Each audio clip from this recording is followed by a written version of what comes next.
Cheche. We're live on Citizen TV. If you're just joining us, welcome. We're discussing police brutality because, as you'll know, we've seen shocking displays of excessive force recently. We've asked you to share your experiences of the police, whether good or bad. The experiences that are coming in really are from the police. And I'll put those questions to you. And they're, Captain, what do you do for the police in terms of deployment, corruption, salaries? But, Gutegi, before the break, you were on this strand about, the police and how they police public gatherings. And the question we asked during the break is, why would police go to a demonstration with live bullets? That's why we are saying, and we in IPOA will keep saying it, we will not accept the narrative that the police have to use live bullets at all. Mr. Wino, the police spokesman, came here to breakfast show a few weeks ago and said, members of public, when you see a policeman with a gun, know that it has bullets.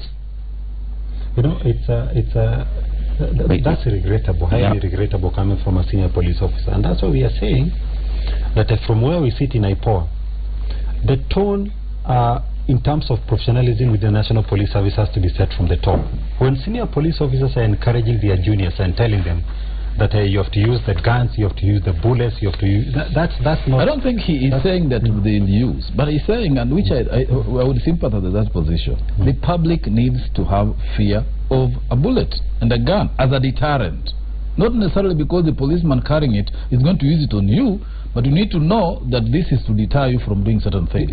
And I wouldn't agree that policemen should not walk around with guns, with ammunition. Why not? Because a deadly situation could arise when such use could be necessary. It is now the extent of the use of that ammunition, of that arm, that must be, the exercise is what we are actually appealing. Actually, I didn't say that the police should not carry guns. Of course, circumstances will also dictate, when they should be able to use guns or not. And it's allowed within the National Police Service Act for them to use guns, but it's only the steps they're supposed to take in using that gun, and the circumstance under which they're supposed to use lethal force is clearly defined.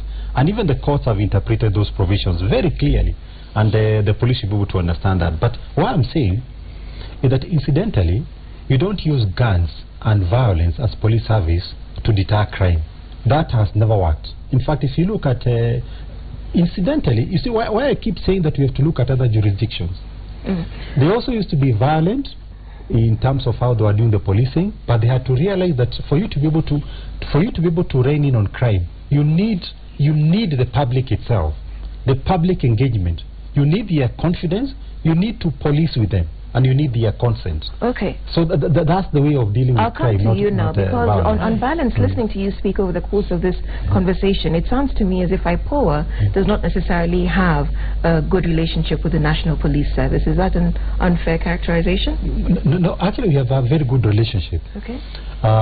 Because if you look even at the Outstanding Police Service Awards, that is something that is driven by IPOA. And a lot of times, in terms of how we deal and all that and engaging, we have no choice than to do exactly that. But in our relationship, it doesn't mean that we agree with them when they do wrong. That we will not do. We will not do as IPOA. We don't need to be in bed with the police service, especially. Chairman, we're being too generous to you. I must say we're being too generous to you. So the fact that police brutality continues, the fact that we have this problem, and the fact that we're talking about it, is actually a statement of failure of IPOA to stop it, because that is what you should be doing. One thing is that it is not IPOA's responsibility to resolve the problems of the National Police Service.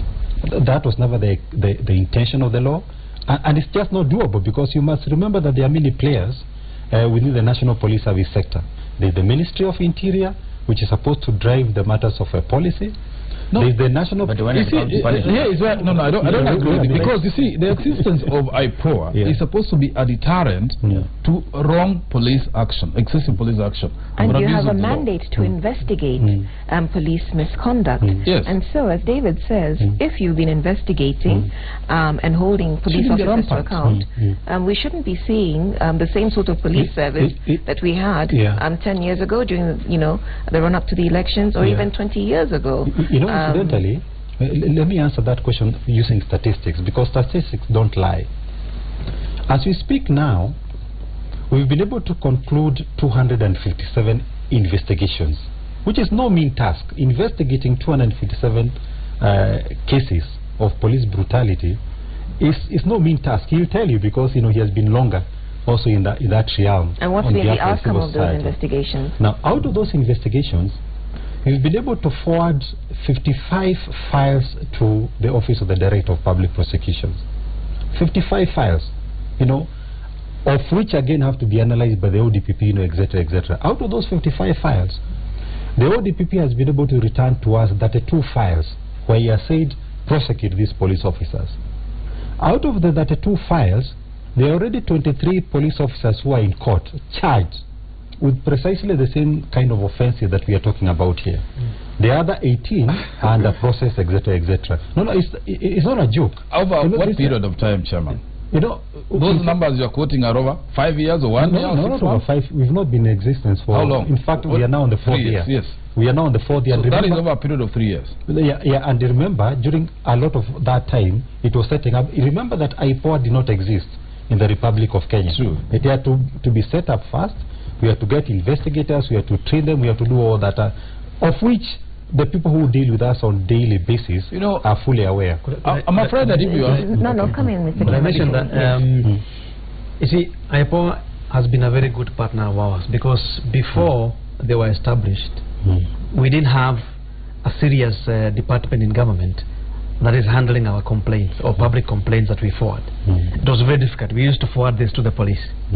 So the bringing in of IPOA has really helped the public in terms of having a functional oversight over the police. And IPOA in the last 3-4 years, seem to be doing the right things, because we are seeing prosecutions happening. We've seen convictions. We've seen conviction of 2 police officers in Mombasa who were involved in the murder of a young 14-year-old girl called Kwekwe Mwadaza. That is a concrete example. Now, that does not mean that they cannot do more. I think they have more to do, because the public expect more from them. And therefore, we also hold IPOA to account, in a sense, on behalf of the public. But remember, there are other parallel processes that are going on in terms of reforming the police. And it is in those others that we are seeing a lot of failure and frustration. Look at the National Police Service Commission. The vetting. The vetting has turned into M-Pesa transactions.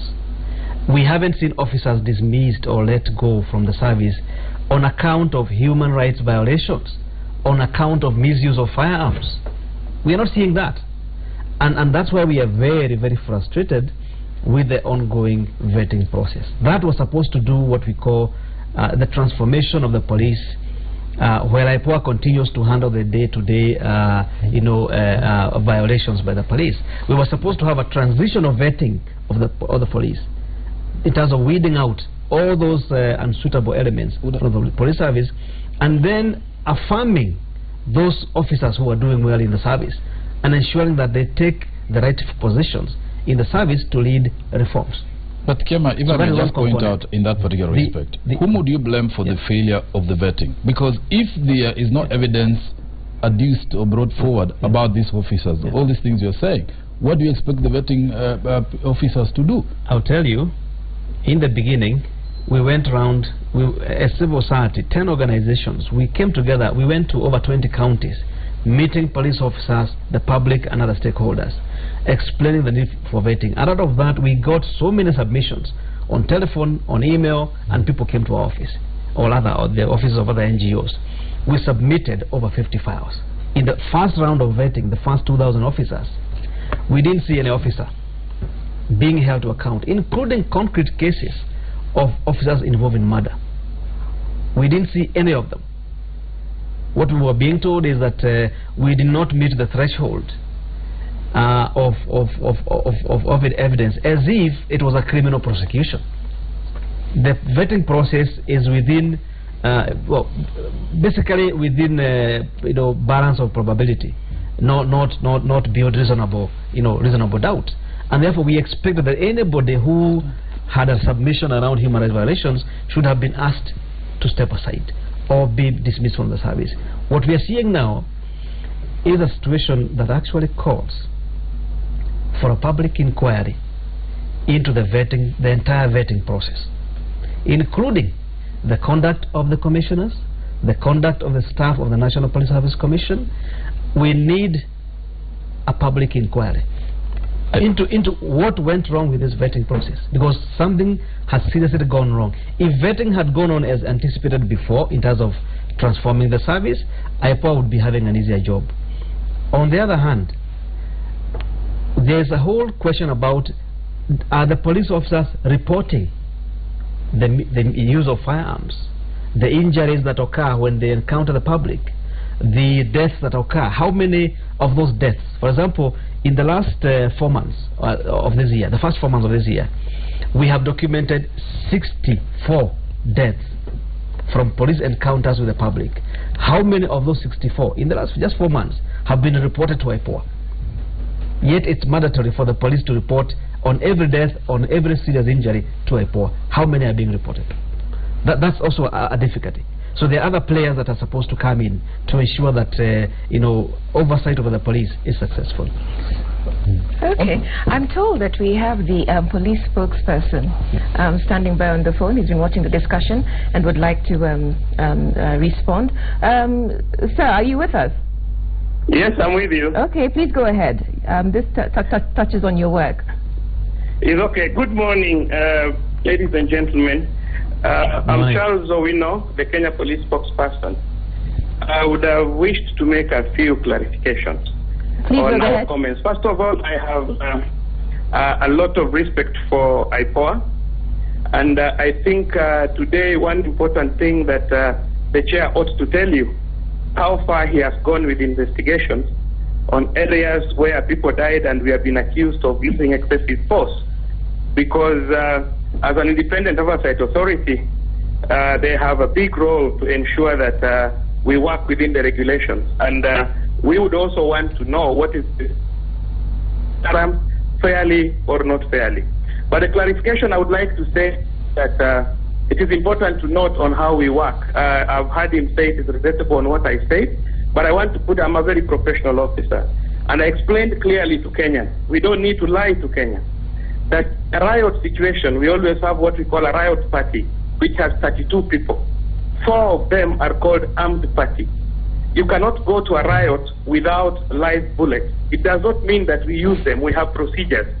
In a situation where an assembly has become riotous, usually what we do, you first of all read a proclamation and request people to disperse. If they don't, you use your tear gas, your batons, and so on and so forth. But it may reach a situation where the rioters decide to threaten life of other citizens, or even of police officers, or even of property. And there are situations very clearly in the Police Service Act when it is justified for a police officer to use his firearm. And therefore, we don't need to mislead Kenyans. We need to, because this is our country, and we need to tell people what it is, that we can use firearms, live ammunition, in a riotous situation if life is threatened. For example, now when we had people moving from Kayole as we are going up, or the other rioters, and they decide to target particular members of a certain community, and they decide even to harm them. What should the police do? We have a responsibility to secure this country, and let us not mislead Kenyans that we cannot use live ammunition in a riotous situation. You threaten the life of a Kenyan, you threaten the life of a policeman, you threaten, you try to destroy property. It is important to note that the police would be justified to use their firearm. And I stand by that, even if it's been... Right. Since we have you on air and you've been listening to the conversation this morning, I'll ask you this question. How would you then respond to accusations of disproportionate use of force? You've referenced Kayole, which we talked about earlier. But say, for instance, in Western Kenya, in Kisumu, in the handling of members of the opposition, the political opposition. Because, of course, the concern is that when it comes to public gatherings organized by opposition politicians, that there is more heavy-handedness than we usually see from Kenyan police. I am not sure about that, but what I can say is that all rioters must be handled appropriately, and the officer in charge of a region, in charge of managing riot, should be in a position to explain why there is an opinion that a certain group has not been handled properly. And more so, Mr. Macharia Njeru, who is the chairman of IPOA, has a very big role to come up with questions such as you are asking me, and put the ID on task to explain why there would be variation in such situations. I think he has a big responsibility, and the responsibility as a spokesman that I may have over the National Police Service is not equivalent to the responsibility he has over the National Police Service. And we want to see him more active. Okay, I think we've lost the police spokesperson, Charles Owino, but it was helpful to have him call in and respond to our conversation. And I think he's challenging you on your investigations, on your oversighting of the police. That's precisely the reason why we are raising this issue. And incidentally, I don't want it to be misunderstood to say that the police cannot use a firearm. I have not said that.